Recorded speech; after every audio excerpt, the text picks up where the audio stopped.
A survival guide. That's what I'm here to give you. And it's really the beginning of a survival guide. It's not really the whole thing. And it is divided up in the ways that we were just hearing about. If you are a millennial, or if you are what I might call a PreDigital. PreDigital. So I was born in 1971, and the way I grew up was not digital. I grew up playing with toys and my imagination. And there was very little structure. And what we have found out is that our play style affects our thinking style. If you think about that, that's a profound statement, because the way our kids play today is different than they've ever played before. So the survival guide is really two things. One is how to survive if you're a millennial, and the other is how to survive millennials. Now, a little bit of tongue-in-cheek there, but I want you to realize that we both have to survive together. If we don't do it together, we're not going to get to where we need to be, because where we really are going is a collaborative world. I'm so happy to have traveled here, see the different cultures, even in this room. Right? Ideas worth spreading are ideas that transcend culture, but they also build and reinforce culture. So let's go back to maybe the very first culture, the first culture 10,000 years ago on the savanna. So let's pretend that a person is sitting there on the savanna, and they're just feeling great. They're wondering about the universe, they're engaged, they're breathing mindfully, and they hear a rustling in the leaves behind them. But they're relaxed, and they think, you know what? It's probably just a squirrel. It turns out to be a saber-toothed tiger. Now, that's what we call a type 1 mistake. A type 2 mistake is everything's exactly the same, except this person's not sitting there so comfortably. They're a little bit anxious, a little bit nervous, and they hear the rustling in the leaves, and they jump up and they grab their spear, and they spin around because they think it's a saber-toothed tiger, but it's actually a squirrel. Now, who survives to pass on their genes? Is it the person who's in touch with the universe, who has that mindful, deep breathing, who's relaxed, who's creative, who's innovative? It's not, because that person gets eaten by the saber-toothed tiger. It's the second person who survives, because eventually and occasionally, it is a saber-toothed tiger. Now, we have been bred for 1,000 generations from which person? The nervous, anxious, paranoid, oh no, what if? Because 10,000 years ago, that's how you make it to the next day. Now, if you think about this, it has a profound impact on us, because all those generations of people who basically walked around seeing challenges as threats were the people who actually made it to the next day. They found a mate, they had kids, those kids survived, right? The same thing went on and on and on. Well, now we're in a time where society is evolving so quickly, it's evolving faster than our brain.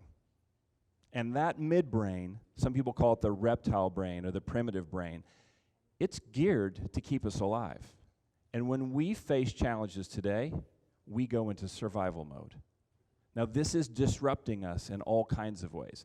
How many people have a pretty difficult time, let's say, taking 5 or 10 minutes to sit absolutely still and absolutely do nothing?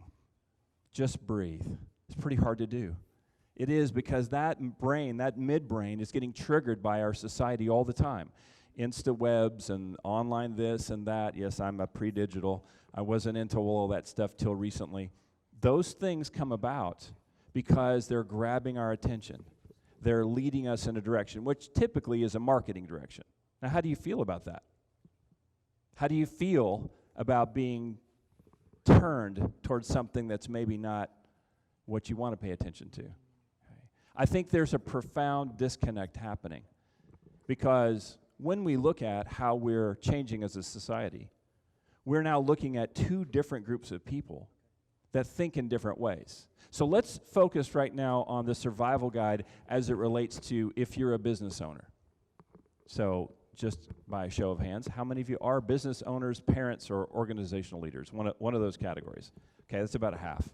So I'm going to assume the other half isn't. Here's the thing. In 5 years, 56% of you will be business owners. It's called the gig economy. What that means is that more than half of us will not have a traditional job. This will be because of AI. This will be because of automation. This will be because of things that we don't even know about yet. That entry-level, basic, mundane job that we were never really supposed to do, you know, that's why 70% of us are actively disengaged at work, right? That's Harvard. Harvard Business School is telling us that. That means we don't like what we do. Maybe it's because what we're doing isn't really feeding who we are. It's just survival. And what I want to do today is to talk about a way to get past being in just survival. I'm going to move this. There we go. And in order to do that, what we've got to do is we've got to look at something that I think is quite important. If you run a small business, you've probably hired some people recently. You maybe have had the problem of saying, I can't find good people. I don't know where they are. And so you hire people, maybe they don't even show up on the first day. You're not sure what's in that resume. You don't know if there's a lot of inflation in that. All this stuff kind of goes on. And what happens is we're trying to figure out, hey, I just need somebody who's going to be able to run with my vision and really take this thing somewhere. And so we feel pretty frustrated. And millennials, sorry guys, but you got a kind of bad rap right now. Lazy, myopic, self-focused, entitled, and sometimes the shoe fits. But I want to suggest that it's not quite that obvious. There's something else going on, and I call that waiting for the game to load. Now I want you to think about this. I was born in 1971, so the video games that I had access to were, let's just say, not that great. Pac-Man, Space Invaders, Asteroids. Some of you have no idea what I'm talking about. And that's both the problem and the solution. You see, those games that I played when I was young were called symbolic games, like chess and checkers, right? You're not in the action, you're watching the action. It's symbolizing something else. And where does that meaning come from? That meaning comes from your own mind. So let's take a little rabbit trail for a second. I want you to follow me down this one, because this one's really important. Our minds have the ability to make meaning instantly. That was the first example. The rustling in the leaves. It means something instantly. Now, if you're a little more paranoid, if you're a little more anxious, if you're a little bit more fearful, that meaning becomes, I bet it's a saber-toothed tiger. But it was actually a squirrel. But in the event that it was the tiger, you might survive. We create meaning so fast that you can't even tell when it's happening. Think about this. Your brain is so powerful, it can create a story with sight, smell, feelings, energy, emotions, instantaneously, and put you in it as the first-person experiencer of what we call dreams, and you don't even know it's happening. That's how powerful this instant meaning maker is. We want to make meaning, and we do it all the time. And the question is, are we going to find a way where we can involve everyone on both sides of the digital divide in making meaning? It used to be that meaning was handed to us. Now, we're going to have to create it. Sometimes we call it culture. Sometimes we call it core values. But sometimes that direction just gets a little wah, frankly. You know, mission statement, vision statement, wah. It doesn't really mean anything. So if you're a business owner or a parent or organizational leader, I'm going to make a suggestion for you. You need to create a story, like an epic tale, like a real, awesome, amazing 8 or 9 or 10-page story about the perfect customer experience from their point of view. Make it an epic journey. Make it an epic story. I heard that Lowe's, the hardware store, that they say things like this. They say, well, you're not just selling Mrs. Jones a 2x4. What you're actually doing is selling her part of the deck on which she'll celebrate her 80th birthday.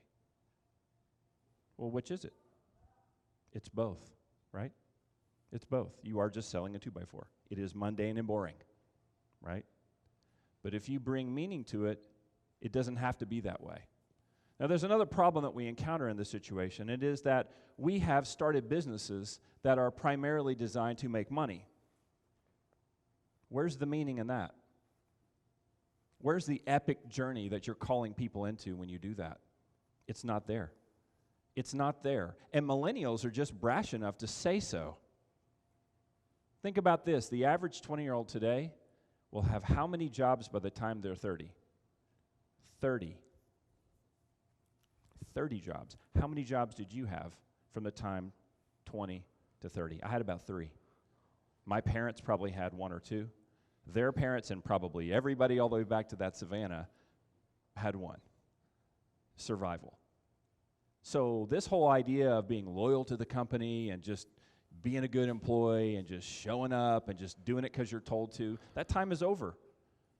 Because the meaning and the structures in society have changed so much. So what we have to do is we have to engage people in an entirely different way. We have to engage them in what I'm going to call a rescue mission, a survival guide, a way for them to get out of this meaningless work, this rat race, which they don't even participate in. Am I right? Like, they don't even want to do it. They'll just go stay at home with mom and dad and sleep in the basement because who cares? You remember, it used to be like a big deal to have a job. Like, that was like a point of like integrity and like responsibility, and like, I don't really care. Because you know what motivates them? Salary.com does this annual survey every year of what motivates employees. Number 1, meaningful work. Number 2, consistent feedback on their performance. They want to be coached. And number 3 is fair pay. And I'm all about fair pay, and in another context, we could talk all about doing performance-based pay and ways to really, truly incentivize people who do great, and I don't just mean sales, and I don't just mean commission. But for today, let's just focus on those first 2, meaningful work. If you've designed a business or an organization in which it's not producing and all about something truly meaningful, then you need to rethink your model. You need to reinvent your business. If it is meaningful, it can't just be in your head. You have to birth the baby. You have to bring that vision out in a way that they can accept. So I want you to think about this. Let's say that you decide, hey, my body doesn't have enough calcium. And so what I need to do is I need to take more calcium.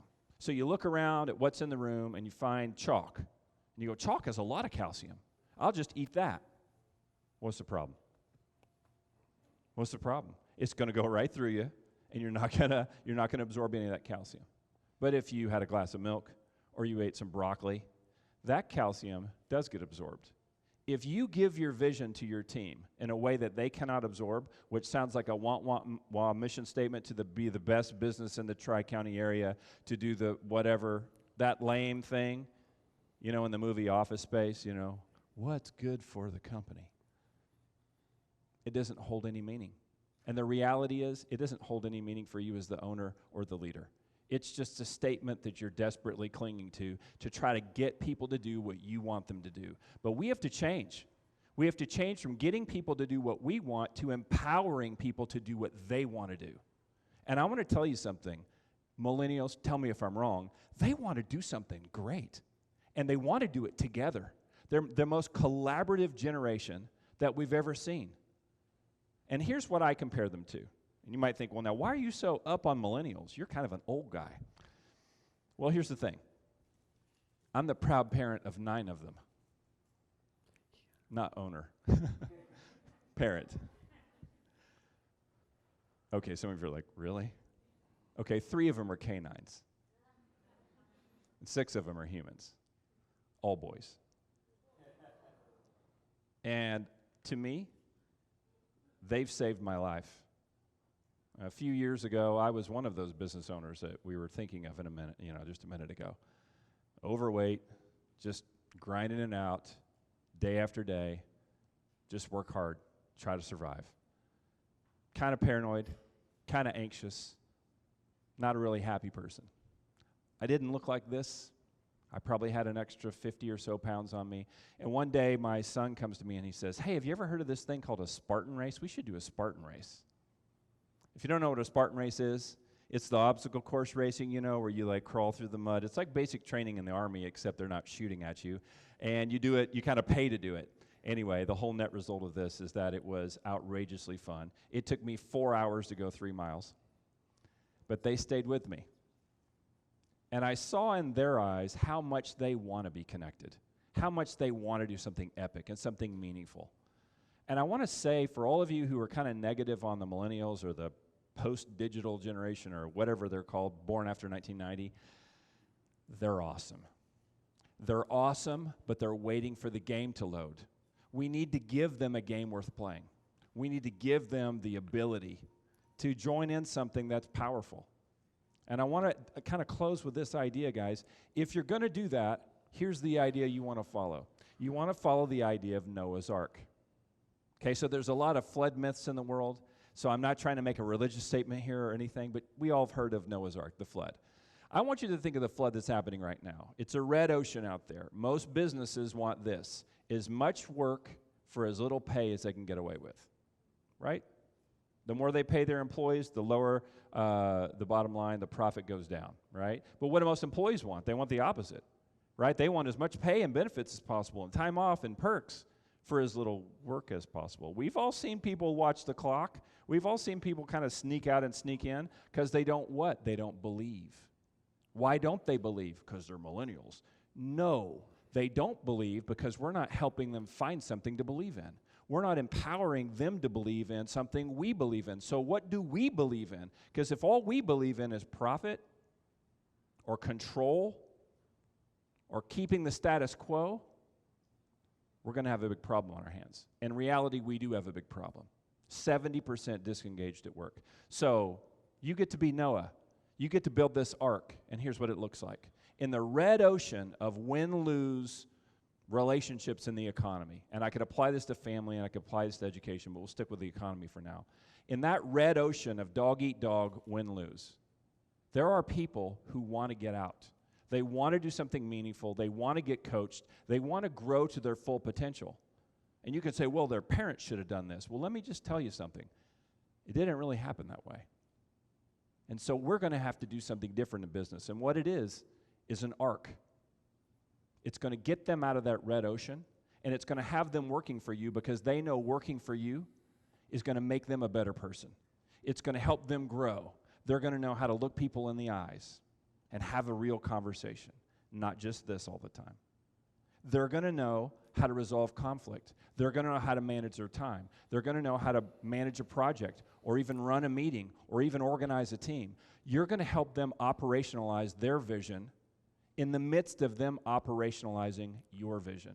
It has to be a win-win, like a dojo, like a fitness center, a place to come to work out to get stronger, not just to open the box and put the battery in and close the box and slide it down. Because guys, look, in 5 or so years, those jobs won't even exist anymore. Automation is going to take all of that away.